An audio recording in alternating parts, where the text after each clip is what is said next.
Harvard'ın dasturida shunday deydi. Kişilik hayatınızda felsefelik bir kitapni okuğunuzun üzü hayatınızga tuz sağan bilen, yani temkir duygan bilen beraber deydi. Felsefelik bir kitapni okugandan keyin hayatınızdaki nurgun suallarga, nurgun işlerinin jarayoniga cevap tapalaysiz ve yenice ma'nodagi savollarni qo'ya olasiz deydi. Harvard Universitetini hammamiz bilamiz, gerçi berib bakmasak mı dünyadagi eng dangliq maktab. Bu maktabning qurilganiga hozir 300 yillar bo'ldi deydi. Bu jarayonda Harvard 8 tane Amerika zungtumini tarbiyalab chiqqan.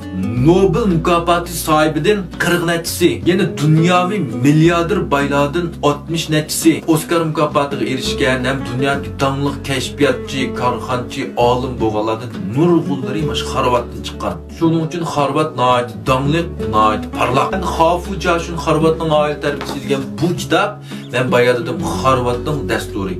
Bunun nima uchun Harvardning oila tarbiyasi deb qo'yib qo'ydi? Men necha vaqtim Harvardning oila tarbiyasi setib bilinglar desam, nurg'unlar bu Harvardning oila tarbiyasi deganni o'yilki kichik bolalarimizga, maktab bolalariga tarbiya qiladigan bir tarbiya usul kitob o'xshaydi deb qopdi. Nima Harvardning dasturi demay oila tarbiyasi deydi deganda, Harvard maktabning bolalarning ikkinchi muhim oilasi deb. Harvard oilani bolalarning birinchi muhim maktabi deb biladi.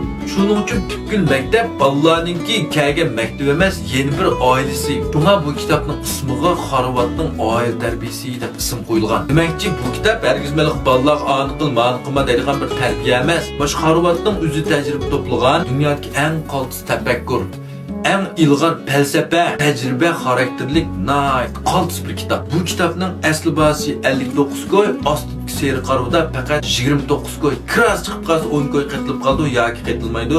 Shuningla 39 koyga kitapni setib olasizlar. Yoqtirgan do'stlar, ostki seri qaruvdan setib olinglar. Rahmat.